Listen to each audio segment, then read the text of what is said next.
All right, everyone, welcome back to another episode of Triad Expeditions, and in this episode we will be continuing our Can-Am Maverick X3 modification series, and this is going to be part one for the shock therapy springs that we are going to be installing on this Can-Am. So this is a dual purpose video. This is a video that I want to show you guys and share with you because it is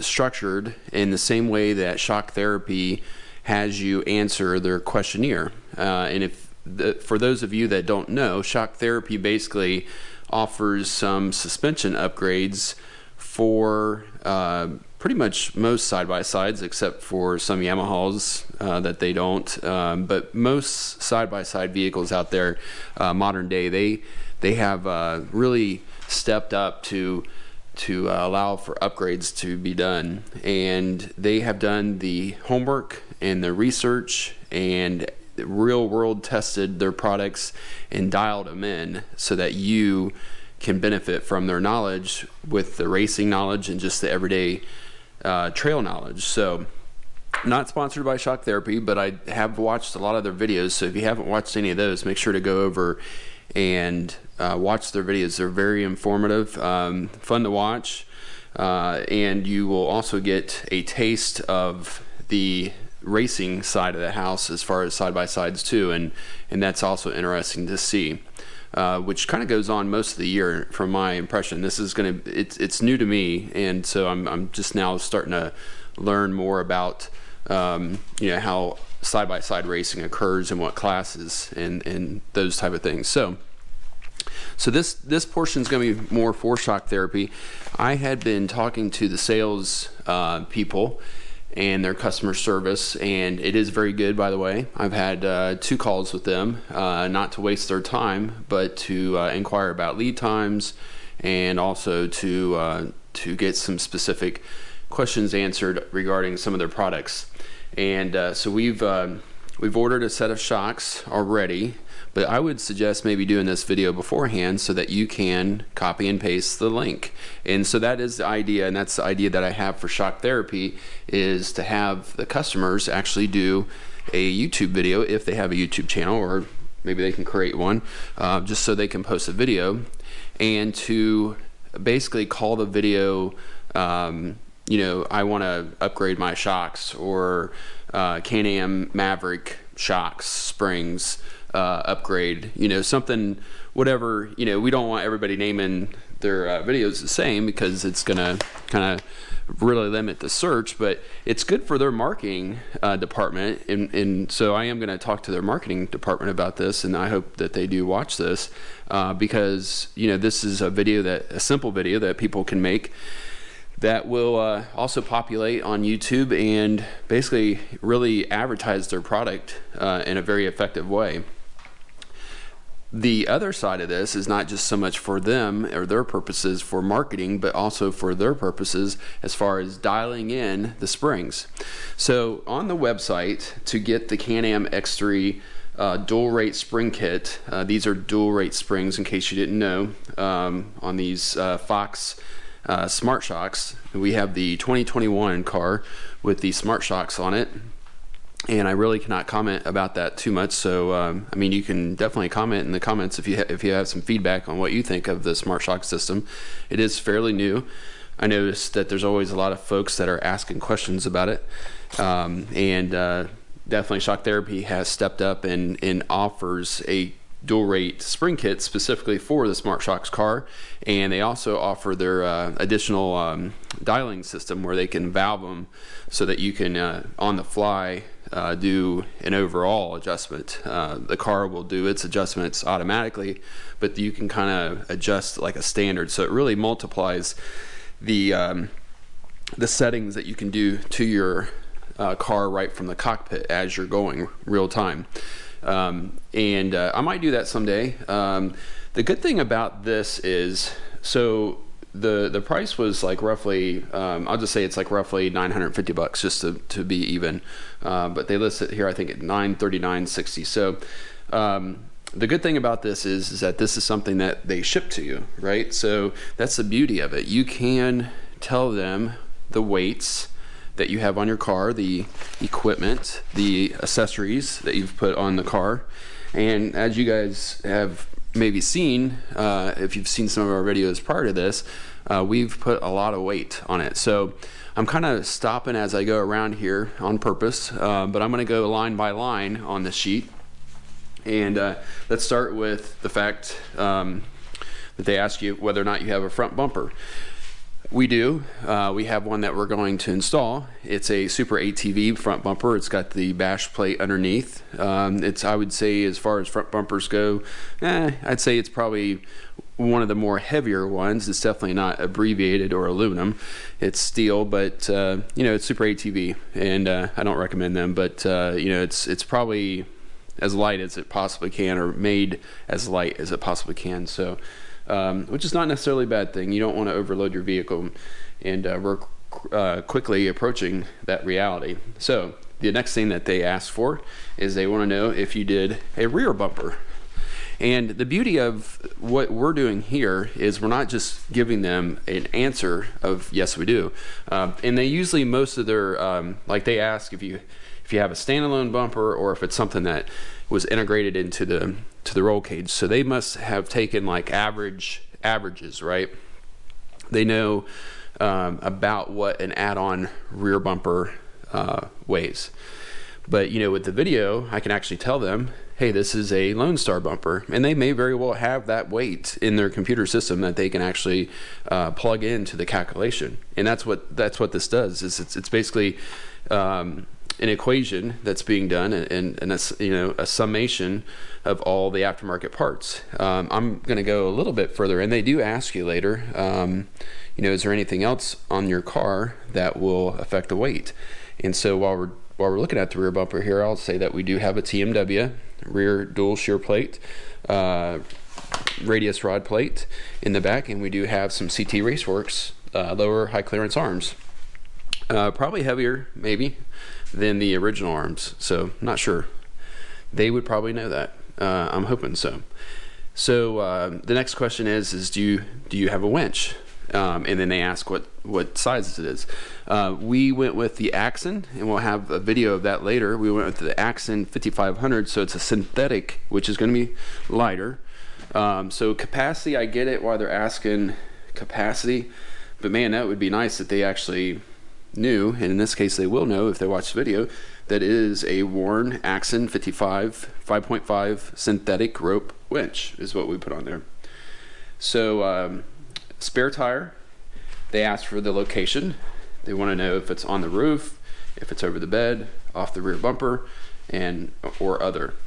It is over the bed. So that is a 35-inch tire, spare, with KMC wheels.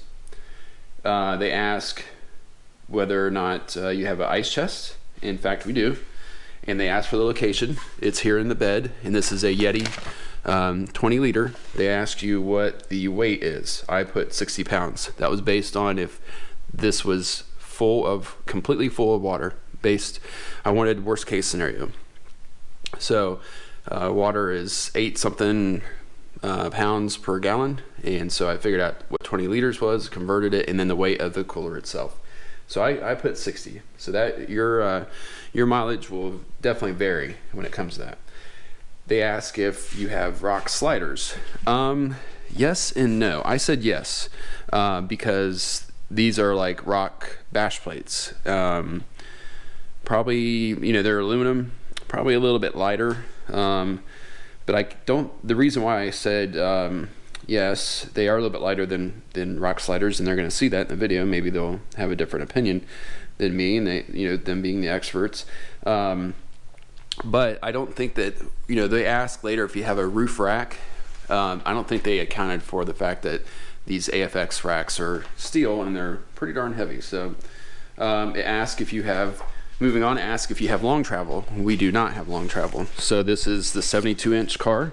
That was the selection that I picked, was 72-inch XRS 2021 Smart Shocks car. So that was already covered in that. But some people do retrofit their vehicles with long travel, and they want to know. Especially since the reason why they want to know is because, not because of weight, but because it cantilevers, it's a larger cantilever. The shock is mounted in a different location, and so your springs are going to have to make up for that. And so that's definitely going to affect the way the car handles based on what springs they give you. And they're a high quality spring. To kind of get off on a little bit of a digress here, but they are very well quality control checked. They've shared with us that they don't share the location or the company that builds them, but they do share the fact that there's a couple different locations that they build to their spec, and they are batch checked and quality controlled and everything else. So what you are getting is just a better built spring overall. It's just it's not an economy spring, and you would think, once again, necessarily for what you pay for these cars, they would come with the high quality ones right from the get-go. But everything with corporations is built on profit, so they know exactly what they can give you and kind of get away with it. So it is what it is. But that's where shock therapy comes in. So the next thing is front windshield. This is a glass DOT compliant front windshield. It's a Extreme Metal Products. They ask if you have a rear windshield. We do. We have an Extreme Metal Products rear plastic windshield. And then almost done here. Flipping to the next page, they ask if you have a roof, and we do have a roof. We have a plastic roof. I don't think they actually ask if you have a roof rack, so yeah, I think I put that in there though. Hopefully I did, because they do give you a place. That's kind of a big deal. I did kind of inflate the weight of my gear, roof rack weight, roof rack weight with gear. I put 150 pounds, so that is quite a bit. So I think that's what I did. I seen that they didn't really offer, for you to say, hey, I have, the Can-Am BRP roof rack, the tubular style, that's definitely made lighter. I don't know the differences, but definitely lighter. So I kind of made up for that by putting 150 pounds up on the roof. Wheel size is 15-inch KMCs.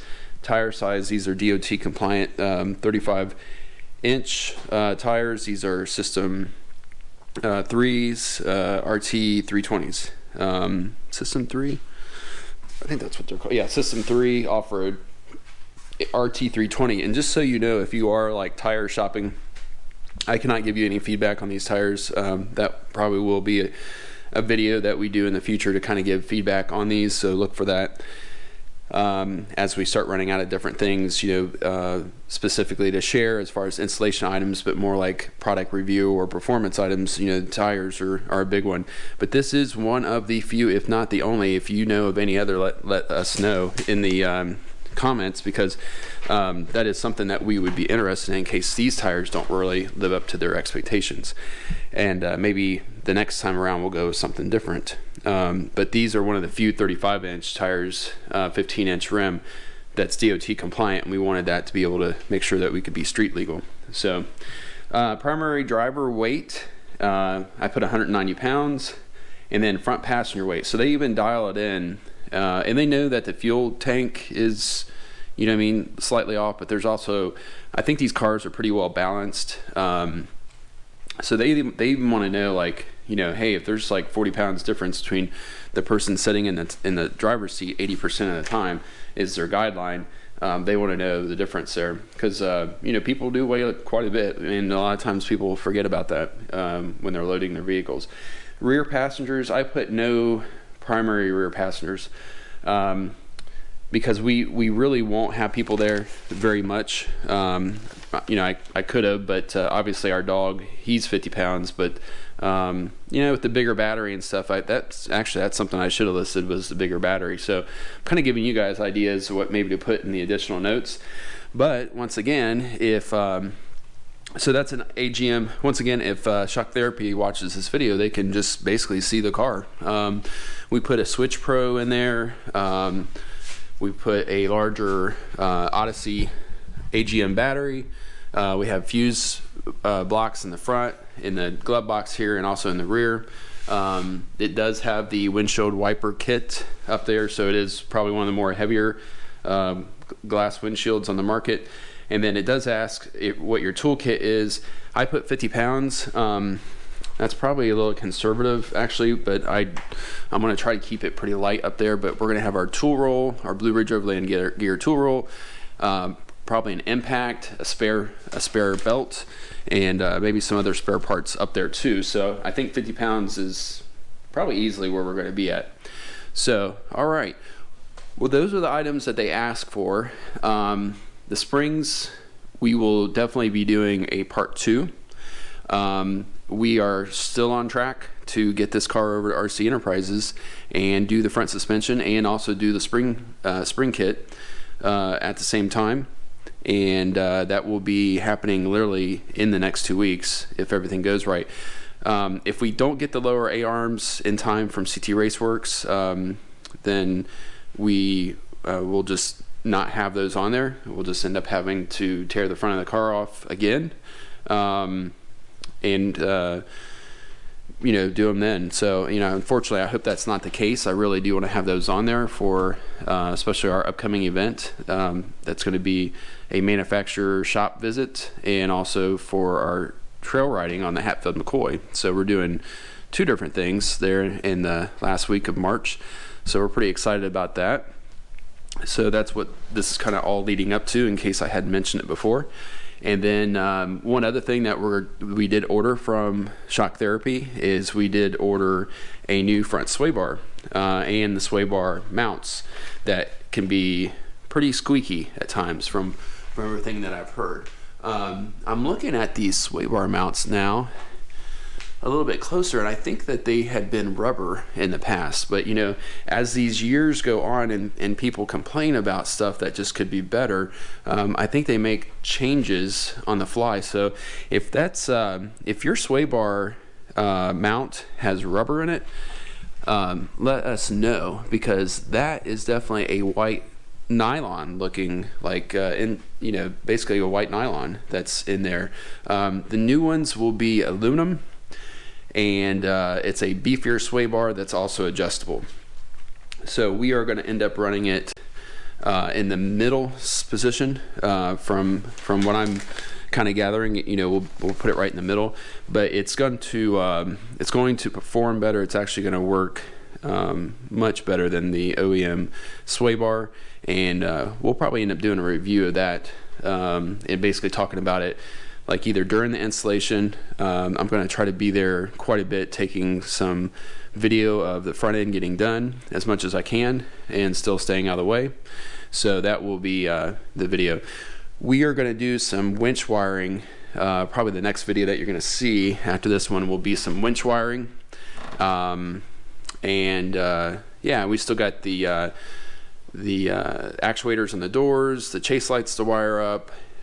So yeah, all that stuff will be coming in the videos coming up shortly. So all right, appreciate everybody watching. Thank you, Shock Therapy, in case you had stuck with me this long.